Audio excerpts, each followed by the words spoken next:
नमस्कार मेरे सहृदय श्रोताओं, आपका बहुत बहुत धन्यवाद मेरे वीडियो को पूरा देखने, लाइक करने और सब्सक्राइब करने के लिए। आपके सब्सक्रिप्शन से मुझ में मोटिवेशन आता है। साथ ही मैं आपको धन्यवाद देना चाहूँगी अच्छी टिप्पणियों के लिए। मैं अपने चैनल समृद्ध कथा @ के माध्यम से आपको नित्य नई कहानियाँ सुनाती हूँ। कहानियाँ सुनाने के पीछे मेरा उद्देश्य आपका मनोरंजन करना और अपने ज्ञान में अभिवृद्धि करना भी है। इसके लिए मैं बहुत सारी पुस्तकों का पठन पाठन भी करती हूँ। आइए आज मैं आपको एक वैश्य और उसकी धर्मनिष्ठ पत्नी की कहानी सुना रही हूँ। आइए हम कथा का श्रवण करें। काशी नाम की एक बहुत बड़ी नगरी है जो गंगा से सटकर बसी होने के कारण बहुत सुंदर दिखाई देती है। उसमें एक वैश्य रहते थे जिनका नाम था कृकल। उनकी पत्नी परम साध्वी तथा उत्तम व्रत का पालन करने वाली थी। वह सदा धर्माचरण में रत और पतिव्रता थी। उसका नाम था शुक्ला। वह सुयोग्य पुत्रों की जननी, सुंदरी, मंगलमयी, सत्यवादिनी, शुभा और शुद्ध स्वभाव वाली थी। उसकी आकृति देखने में बहुत मनोहर थी। व्रतों का पालन करना उसे अत्यंत प्रिय था। उसके वैश्यपति भी उत्तम वक्ता, धर्मज्ञ, विवेक संपन्न और गुणी थे। वैदिक तथा पौराणिक धर्मों के श्रवण में उनकी बड़ी लगन थी। उन्होंने तीर्थ यात्रा के प्रसंग में यह बात सुनी थी कि तीर्थों का सेवन बहुत पुण्यदायक है।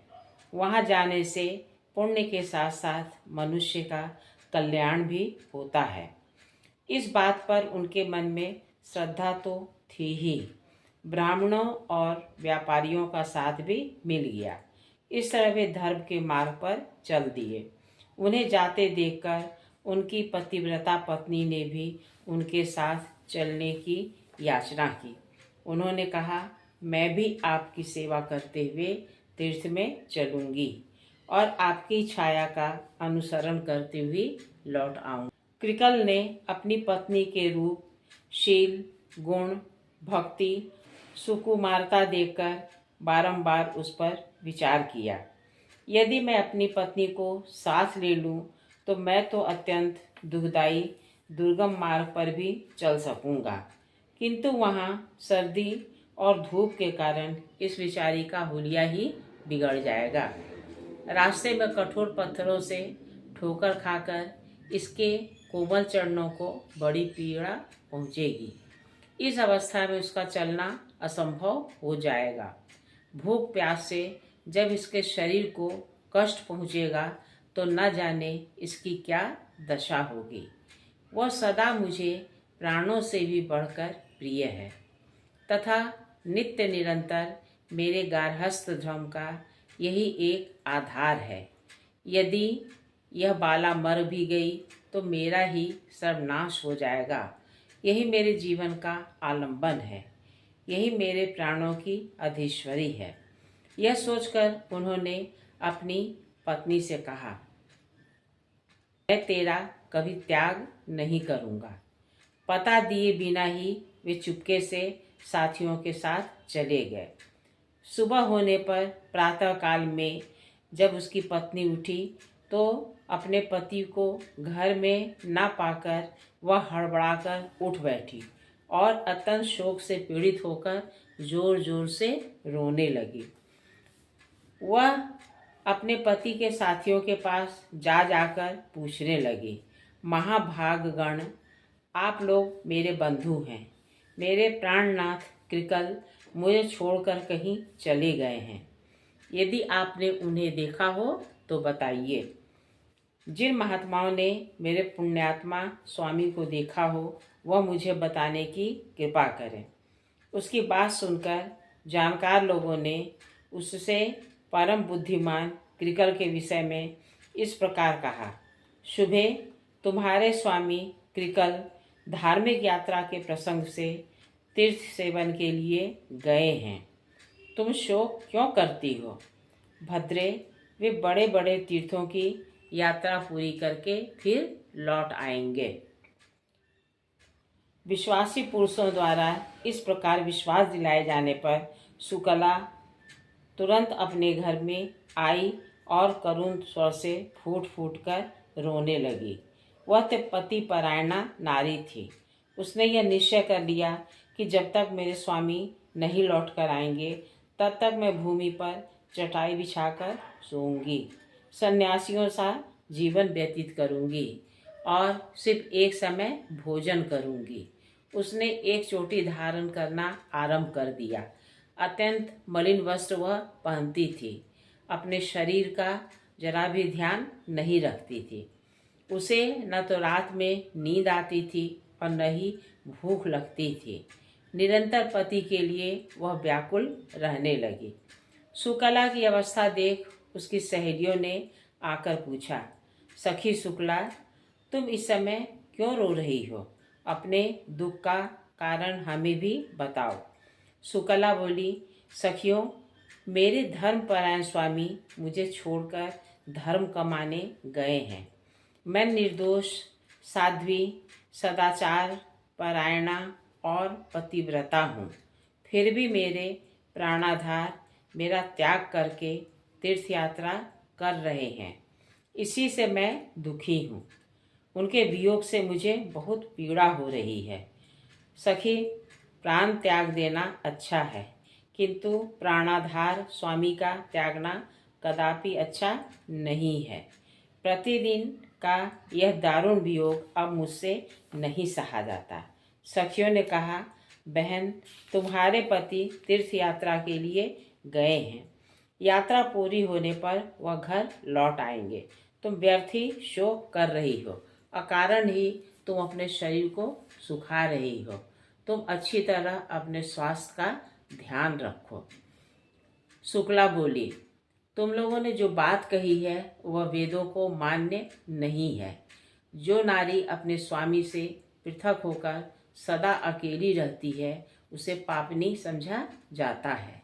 श्रेष्ठ पुरुष उसका आदर नहीं करते।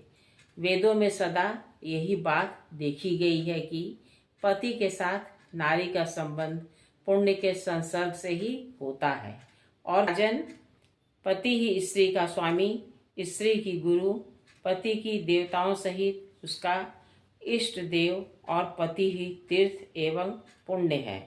पति के बाहर चले जाने पर यदि स्त्री श्रृंगार करती है तो उसका रूप, वर्ण सब कुछ भार स्वरूप हो जाता है। पृथ्वी पर लोग उसे देखकर कहते हैं यह निश्चय ही व्यभिचारिणी है। इसलिए किसी भी पत्नी को अपने सनातन धर्म का त्याग नहीं करना चाहिए। वह अधिक से अधिक अपने पति का स्मरण करती। उसे देखकर एक बार इंद्र ने उसकी तपस्या भंग करने को सोचा। उसे बहुत तरह तरह का प्रलोभन दिया, किंतु वे सफल नहीं हो पाए। कृकल वैश्य जब सब तीर्थों की यात्रा पूरी करके अपने साथियों के साथ बड़े आनंद से घर की ओर लौटे तो वे सोचते थे कि मेरा संसार में जन्म लेना सफल हो गया। मेरे सभी पितर स्वर्ग को चले गए होंगे। वे इस प्रकार विचार कर ही रहे थे कि एक दिव्य रूपधारी विशालकाय पुरुष उनके पितामह को प्रत्यक्ष रूप से बांधकर उनके सामने प्रकट हुए और बोले, वैश्य, तुम्हारा पुण्य उत्तम नहीं है। तुम्हें तीर्थ यात्रा का फल नहीं मिला। तुमने व्यर्थ इतना परिश्रम किया। यह सुनकर कृकल वैश्य दुख से पीड़ित हो गए। उन्होंने पूछा, आप कौन हैं जो ऐसी बात कर रहे हैं? मेरे पिता पितामह क्यों बांधे गए हैं? मुझे तीर्थ का फल क्यों नहीं मिला?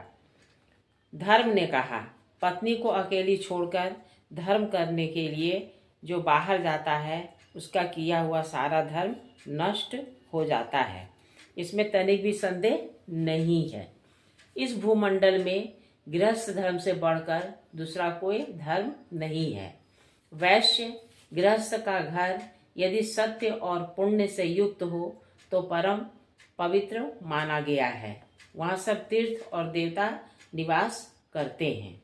जो अपनी धर्मपरायणा सती नारी छोड़कर चला जाता है वह मनुष्यों में अधम है। गृह धर्म का परित्याग करके तुम्हें धर्म का फल कहाँ मिलेगा। अपनी पत्नी को साथ लिए बिना जो तुमने तीर्थ में श्राद्ध और दान किया है उसी दोष से तुम्हारे पूर्वज बांधे गए हैं।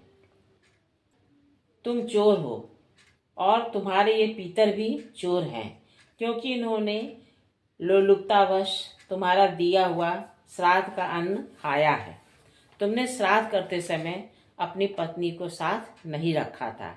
जो सुयोग्य पुत्र श्रद्धा से युक्त हो अपनी पत्नी के दिए हुए पिंड से श्राद्ध करता है, उससे पितरों को वैसी ही तृप्ति होती है जैसी अमृत पीने से। इसमें तनिक भी संदेह नहीं है।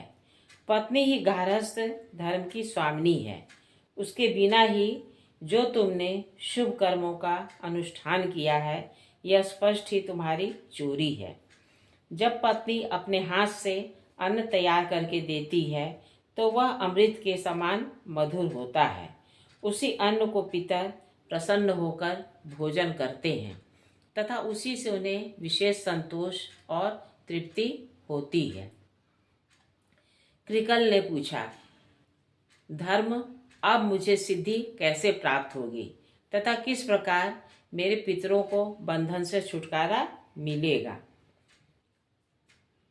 धर्म ने कहा, महाभाग अपने घर जाओ। तुम्हारी धर्मपरायणा पुण्यवती पत्नी सुकला तुम्हारे बिना बहुत दुखी हो गई थी। उसे सांत्वना दो और उसी के हाथ से श्राद्ध करो। अपने घर पर ही पुण्य तीर्थों का स्मरण करके तुम श्रेष्ठ देवताओं का पूजन करो। इससे तुम्हारी की हुई तीर्थ यात्रा सफल हो जाएगी। यूं कहकर धर्म जैसे आए थे वैसे ही लौट गए। परम बुद्धिमान कृकल भी अपने घर गए और पतिव्रता पत्नी को देखकर मन ही मन बहुत प्रसन्न हुए। सुकला ने स्वामी को आया देख उनके शुभागमन के उपलक्ष्य में मांगलिक कार्य किया। तत्पश्चात धर्मात्मा वैश्य ने धर्म की सारी चेष्टाएं बतलाई। स्वामी के आनंददायक वचन सुनकर महाभागा सुकला को बड़ा हर्ष हुआ। उसके बाद कृकल ने घर पर ही रहकर पत्नी के साथ श्रद्धापूर्वक श्राद्ध और देव पूजन आदि पुण्य कर्म का अनुष्ठान किया। इससे प्रसन्न होकर देवता पितर और मुनिगण विमानों के द्वारा वहां आए और महात्मा कृकल और उनकी पत्नी दोनों की सराहना करने लगे। विष्णु ब्रह्मा तथा महादेव जी भी अपनी अपनी पत्नियों के साथ वहां गए। संपूर्ण देवता उस सती के सत्य से संतुष्ट थे। सबने उन दोनों पति पत्नी से कहा, सुब्रत तुम्हारा कल्याण हो, तुम अपनी पत्नी के साथ वर मांगो। कृकल ने पूछा, देवताओं मेरे किस पुण्य और तप के प्रसंग से पत्नी सहित मुझे वर देने का आप लोग पधारे हैं। इंद्र ने कहा, यह महाभागा सुकला सती है।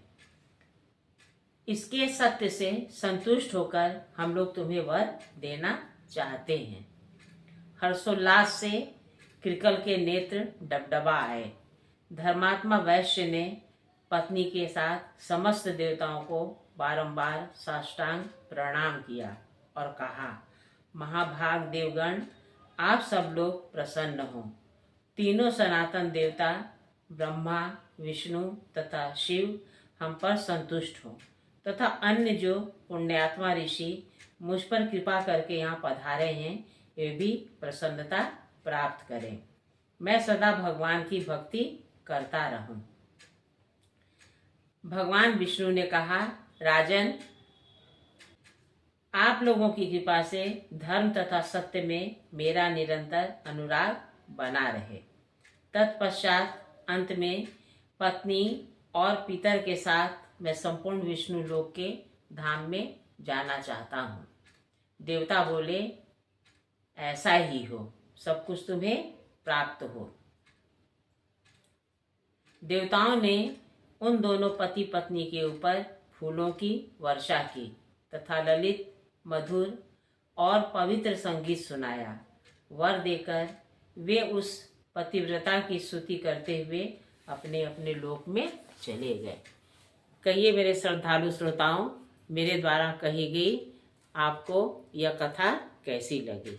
अगर अच्छी लगी है तो कृपया इसे लाइक और सब्सक्राइब कीजिएगा। नमस्कार।